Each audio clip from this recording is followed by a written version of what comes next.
Welcome to my dressage coach, where you can connect directly with me to get help, or maybe you have a friend who's struggling, as we all do at times. Visit the website dressageadventures.com, upload your video, and I will send you an individual feedback video like this one. Okay, let's see who needs some help.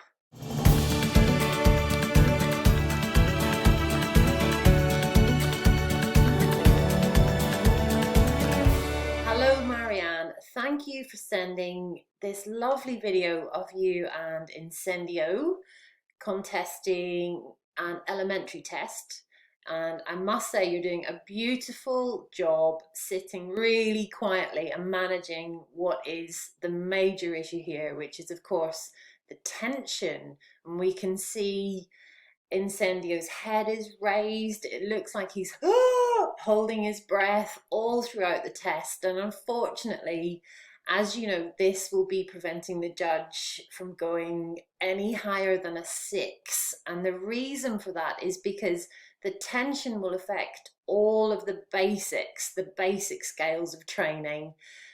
So tension in hot horses can manifest itself in different ways, and some horses shut down and drop behind the rider's leg, and then others pull against the rider and try and go faster and faster. So how you handle this tension depends on what kind of hot the horse is. So let's go through this trot sequence and we can see the impact that the tension is bringing, and then I'll give you my tips to hopefully help you improve.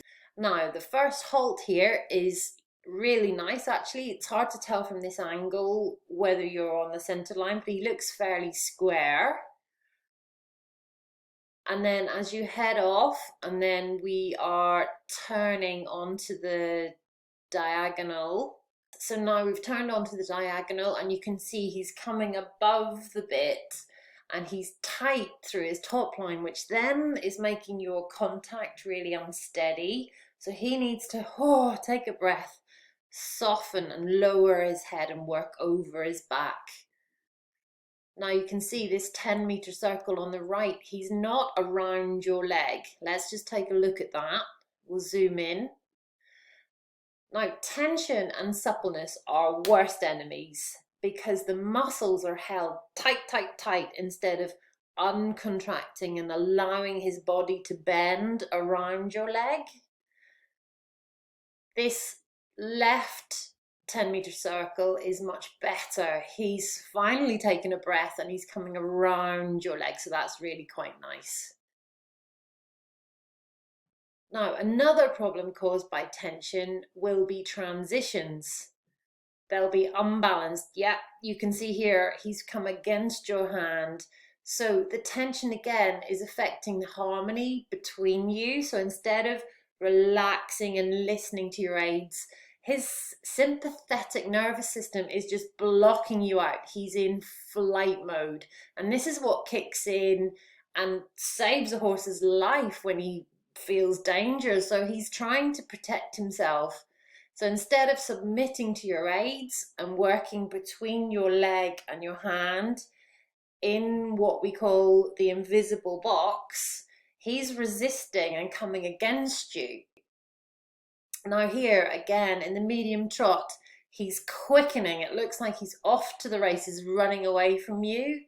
So because he's tense, again, not listening to your aids, as the rider, you will then feel like you cannot put your leg on and ride with your seat. So you end up what I call water skiing.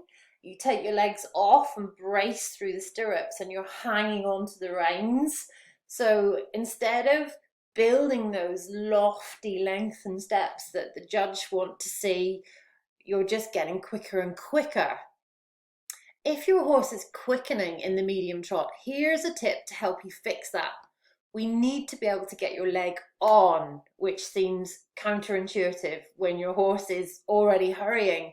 So to do this, we'll use leg yield or half pass from the corner of the arena. So you start off in the leg yield, the lateral steps. This enables you to get your leg on.